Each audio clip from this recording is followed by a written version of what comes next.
Hi everyone. Recently, a couple of days ago, a military guy was shot at a roadblock in Abia State on the day they were doing the Biafran Heroes Remembrance Day. I already warned that there will be repercussions. Now, am I in support of any serviceman being killed? Never. Do I think it was a wrong move? Yes. But then again, like we know, two wrongs never make a right. I always warn that the military should be careful with the way they respond when there is aggression from civilians, because the military too, have a lot that they need to answer for. They have a lot of times when they've been the ones that are bringing the aggression to civilians, and nobody ever gets to bring them to book for so many atrocities they commit against civilians. Once again, they're going about arresting young people because of this incident.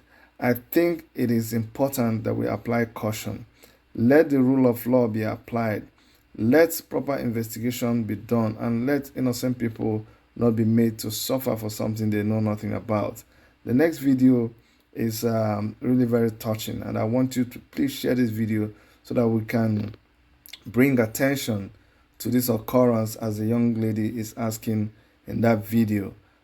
Some young people have been picked up, they don't know their whereabouts, and we are trying to make sure that the Nigerian army does not take laws into their hands and do something that is horrible. They've done a lot of these things and they've gotten away with it.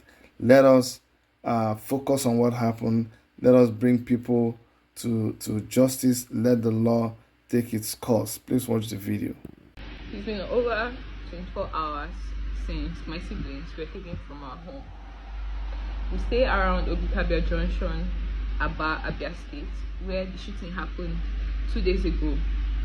Yesterday by 5 a.m., some soldiers broke into our house. They broke our gates, they broke our doors, and they went in and took my siblings. They made my sick dad. My dad is in his 70s, and that's the only reason they didn't take him. They made my sick dad sit in a very unhealthy position, that even after they left, when he called me, he was telling me that he feels really sick, that they've taken everybody and his body is hurting. I'm a doctor working in Lut, so I'm not in Abia State right now. I'm in Lagos. I work at Lut. My siblings, I've not heard from them. We've been trying our best to try and reach them. Nobody's giving us any tangible information. My mom doesn't work in Aba, so she had to go all the way from Umuahia to Aba yesterday, but they didn't even let her see them. She didn't get to see them. We don't know if they're even alive. We don't know how they are coping. We don't know the kind of inhuman treatment they are going through. My brother is a child. He's just tall. He's a child. He's 15. Please, children are not supposed to be subjected to this kind of inhuman treatment. How is my brother expected to view the Nigerian army, Nigeria as a whole, after this kind of experience? He's just a child. He has never slept outside my house, and having to sleep in this kind of inhuman condition, having to be in this kind of situation is just heartbreaking. My family is heartbroken.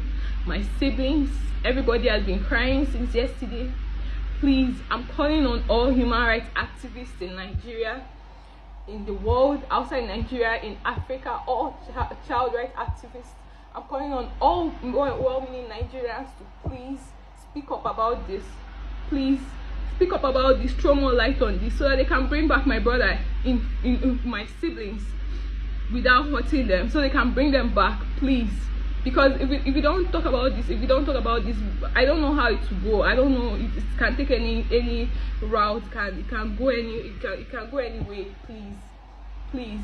You can't be detaining innocent civilians without proper investigation to know where to go to. You can't just pick random people from the road. You can't just pick random people from their houses. Please, I beg you, I beg everyone in Nigeria to